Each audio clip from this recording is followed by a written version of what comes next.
Picture this. You are standing outside a building, and the air is just, well, it's literally vibrating. Oh yeah, you can actually feel it in your chest. Exactly. There is this heavy, relentless sound of thumping drums. A massive crowd is roaring, and confetti is just raining down It everywhere. is absolute sensory overload. It really is. And right in the center of it all, fans are climbing up these giant, multi-story cardboard cutouts of a man, and they are pouring gallons of milk over his face. Which is, a ritual usually reserved for gods. Right. But you are not at a temple. You are just at a movie theater on opening night.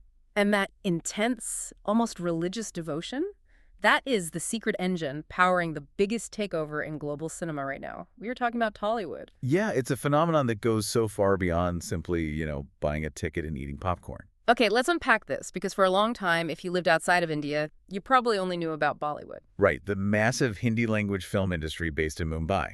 Yeah.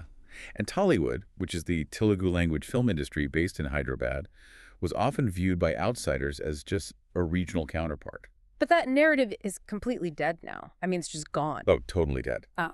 Tollywood hasn't just caught up. They are actively engineering a global takeover.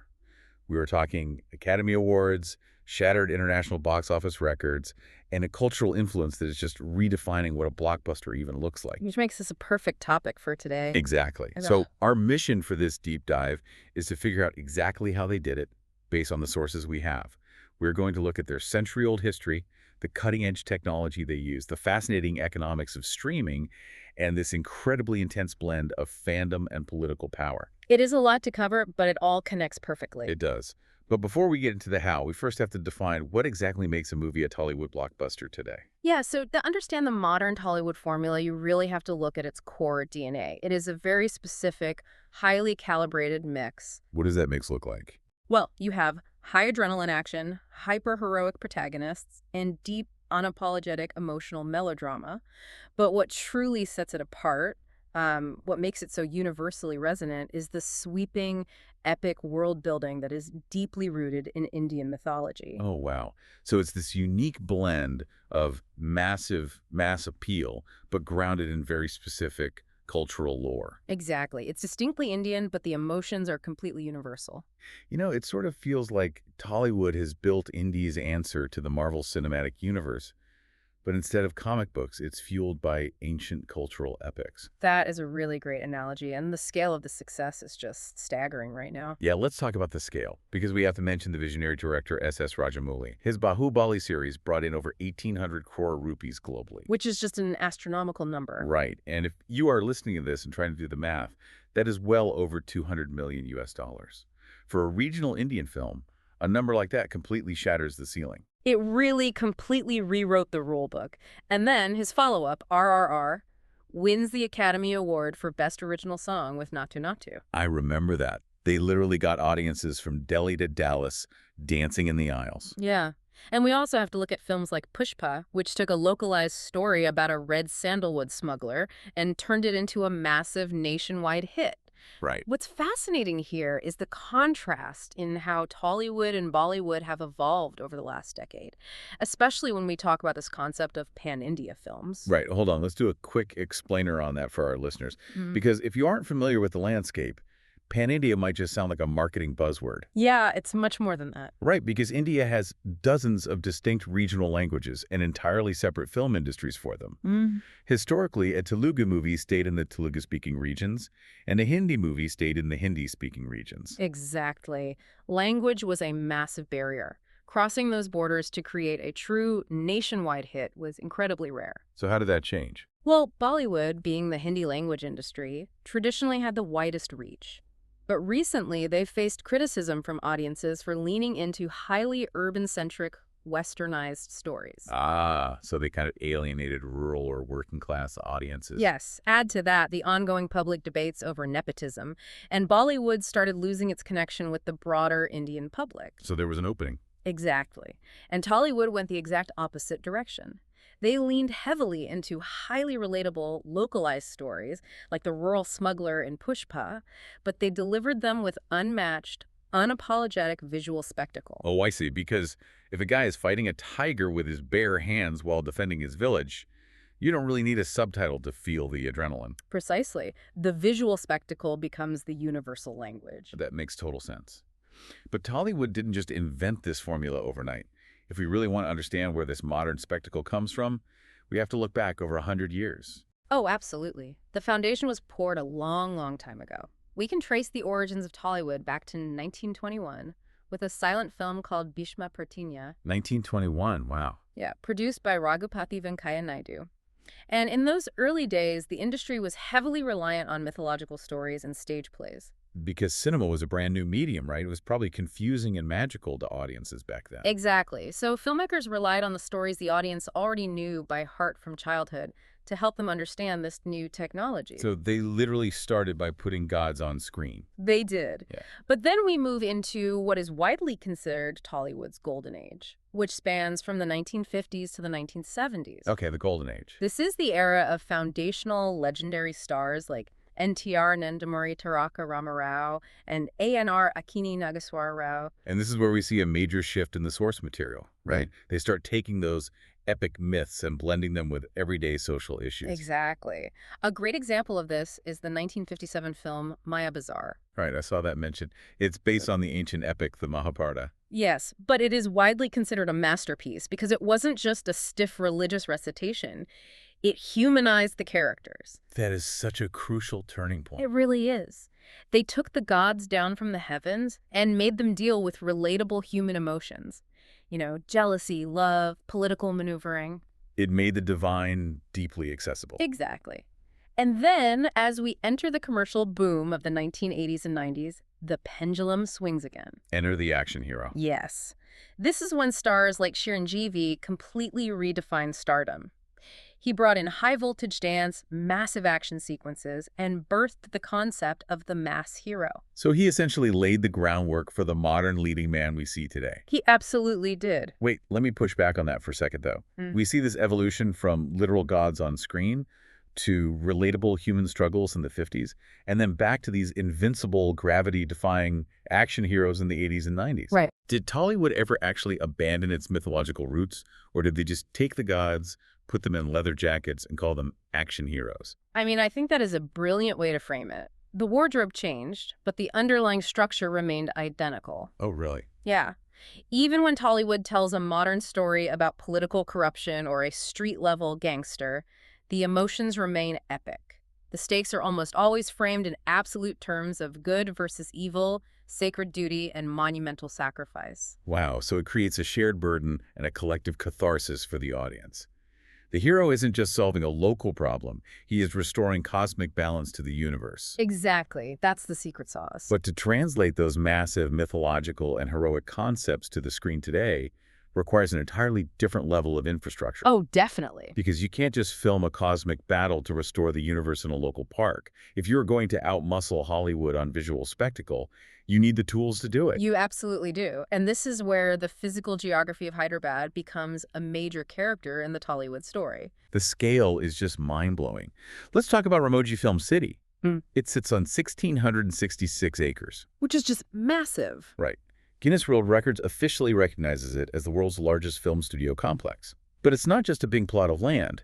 How does a place like this actually give Tollywood a competitive advantage? It acts as an entirely self-contained ecosystem.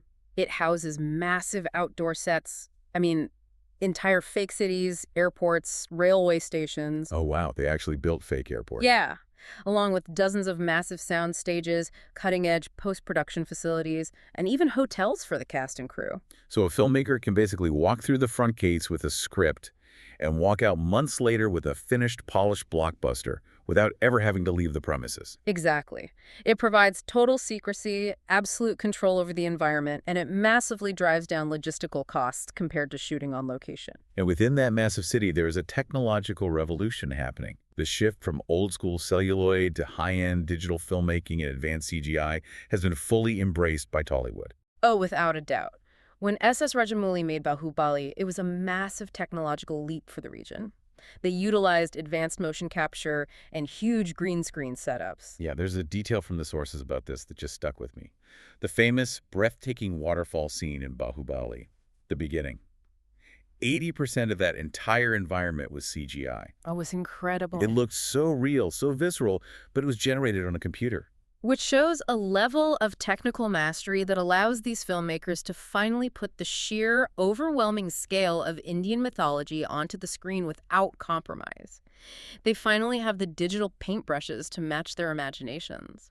Okay, here's where it gets really interesting, though, but also a bit risky. How so? Well, if you have 80% CGI waterfalls and digital armies of tens of thousands of soldiers, doesn't Tollywood risk losing that grounded, relatable human element that made its golden age so powerful? That is a very valid concern. I mean, how do you keep the audience crying and cheering if the actors are just staring at a tennis ball on a stick in a green room? Doesn't it just become an empty video game? That is the exact tension the industry is navigating right now. How do you balance spectacle with soul? But what's fascinating here is how the industry has strategically divided its output to solve this exact problem. Oh, how did they divide it? So, for massive theatrical releases, yes, they absolutely rely on heavy visual effects and giant set pieces. Those movies are designed to be events that justify an expensive movie ticket. Right.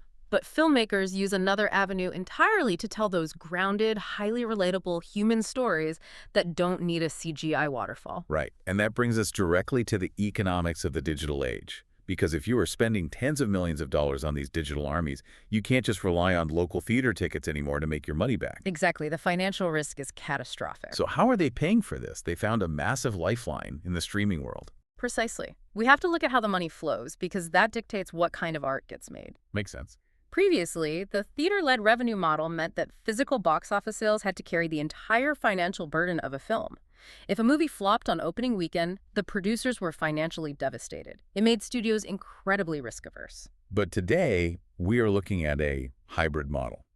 If you look at the math today, theaters only contribute about 40 to 50% towards the total recovery of a film's budget. Which is a huge shift. Yeah, the rest has to come from elsewhere. And over-the-top, or OTT streaming rights, now make up a crucial 15 to 30% of the budget. And it isn't just the global giants like Netflix and Amazon Prime throwing money around to get a piece of the Tollywood pie.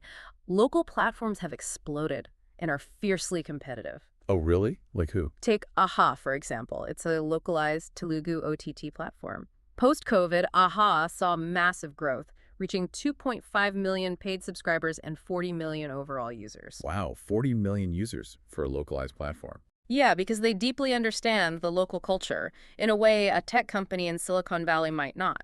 But how do these streaming platforms decide what to buy versus what to actually produce themselves? It comes down to a very clever strategy of acquired content versus original productions. Streaming platforms will pay massive sums to buy the streaming rights to blockbuster theatrical releases. That's the acquired content. Okay, so a massive title like Bahubali or Pushpa acts as the bait. It captures new subscribers who want to watch the big hit from their couch. Exactly. But to keep those subscribers from canceling their subscription the very next month, the platforms create localized original web series. Oh, like the show Save the Tiger that was mentioned in our sources. Yes, these originals are much cheaper to make and are heavily character-driven, so acquired content captures the audience, originals retain them. Hold on, so OTT is almost acting like an incubator for Tollywood. It really is. It's a lower-risk sandbox. If you are a young indie director with a raw, realistic story, like the critically acclaimed films Color Photo or Cinema Bandy, you can't compete for a physical movie theater screen. No, those screens are reserved exclusively for the giant $100 million theme park rides. Exactly. So you take your film to OTT. And if we connect this to the bigger picture, this dual-track system actually saves the industry from creative stagnation. That makes so much sense. Because before streaming, a small, anti-establishment or deeply character-driven story would simply die. It couldn't survive a theatrical release against a big star's action movie. But now, those offbeat stories thrive on digital platforms without the crushing pressure of opening weekend box office numbers. Right. It allows the industry to nurture new talent, test out unconventional scripts, and take creative risks while still delivering the massive, reliable spectacles in theaters. That is such a brilliant ecosystem. But no matter if a film is released on a smartphone screen through an app, or projected onto a massive IMAX screen, the true lifeblood of Tollywood remains its incredibly passionate audience. Oh, absolutely. Which brings us back to that opening image of the milk being poured over the cardboard cutouts. The cult of the star. It is a phenomenon that is hard to overstate to anyone who hasn't seen it firsthand. It's wild. You have fan clubs organizing blood donation drives in the names of their favorite actors. They are whistling, dancing in the aisles of the theaters, throwing confetti at the screen. And yes, performing actual milk bath rituals, which is traditionally known as Palabhishekam, a Hindu ritual to purify deities over giant cutouts for modern stars like Prabhas, Allu Arjun, and Ramcharan. It is a level of devotion that treats cinema as a deeply communal, almost religious experience. And that level of cultural devotion naturally spills over into real-world power. The pipeline from Tollywood stardom to political leadership is profound. Let's get into that because it's fascinating. And just to be clear for you listening, we are strictly looking at the facts here from the source material, just reporting on the sheer cultural power at play without taking any political sides. Of course. So let's go back to the most stunning example of this. In 1983, superstar NTR, who we mentioned earlier playing gods and mythological heroes on screen, founded the regional Telugu Desam Party. Okay. Within just 9 months of forming the party, he became the chief minister of Andhra Pradesh. 9 months. Mhm. From actor to the highest political office in the state. I mean, how does a film actor organize a political campaign so fast? Well, he leveraged his existing infrastructure, those massive organized fan associations we just talked about. They essentially acted as pre-built grassroots political networks. Oh, wow. So his fan clubs overnight became his local campaign offices. Exactly. He didn't have to build a political machine from scratch. He already had an army of devoted followers in every single village. That is unbelievable. And he isn't the only one. Other major actors like Chiranjeevi and Pawan Kalyan have also transitioned from massive box office success into major political roles, serving as ministers and shaping regional policy. Yeah, the cultural power they wield on screen translates directly into electoral power off screen. It raises an important question about adaptability, though, How you mean? because if the industry is so heavily driven by these legacy, godlike cultural and political figures, how does it adapt to the future? We're looking at a younger, mobile first generation that suffers from subscription fatigue and demands much faster pacing. Right. So what does this all mean for the future of Tollywood? Can they keep this momentum going? Yeah, exactly. Well, the industry knows it can't just rely on the old formulas forever. They're actively balancing this by exploring entirely new genres. Like what? For example, moving beyond just historical mythology into futuristic sci-fi, like the massive upcoming film Kalki 2898 AD starring Prabhas. Oh, that sounds huge. It is. They are also utilizing advanced data analytics to understand exactly what younger viewers want, tracking watch times and drop-off rates on streaming platforms. But data can only take you so far. Exactly. The one thing the industry universally acknowledges is that data alone cannot replicate an authentic cultural soul. You simply cannot algorithm your way to a milk bath level of fandom. You really can't. That has to come from the heart. Yeah. Well, let's quickly recap this incredible journey for you listening. Tollywood has evolved from silent, mythological films in the 1920s to an unstoppable global force. They really have. They are armed with the world's largest studio complex, cutting-edge VFX pipelines that rival Hollywood, a hybrid OTT economic engine that protects indie filmmakers, and an audience devotion that literally moves the political needle. It is a masterclass in blending regional authenticity with global ambition. But I want to leave you with a final thought to mull over regarding the future of this industry. We talked about how technology is advancing. Right now, AI and virtual production, specifically things like LED volumes, are changing the game. Oh, definitely. And for those listening who might not know, an LED volume is essentially a massive curved wall of ultra-high-definition screens that wraps around the actors. Instead of acting in front of a blank green screen and adding the background later, the computer generates a photorealistic 3D environment on those screens in real time. Exactly. It makes shooting massive sci-fi or fantasy landscapes incredibly efficient. Mm. But here is the provocation. Let's hear it. If technology completely democratizes that spectacle, if anyone, anywhere can soon generate a $100 million looking mythological epic right from their laptop using AI, and virtual production spectacle will no longer be unique. Oh, wow. That's a great point. So when that happens, will Hollywood's unique regional cultural flavor get diluted as they try to cater to mass global consumption? Or will their specific way of telling stories instead become the new default template for world cinema? That is a fascinating question to leave on. Will the world change Tollywood, or is Tollywood going to change the world? Thank you for joining us on this deep dive. Keep asking questions, keep exploring the fascinating intersections of culture and cinema. And next time you're at the movies, maybe watch out for the flying milk.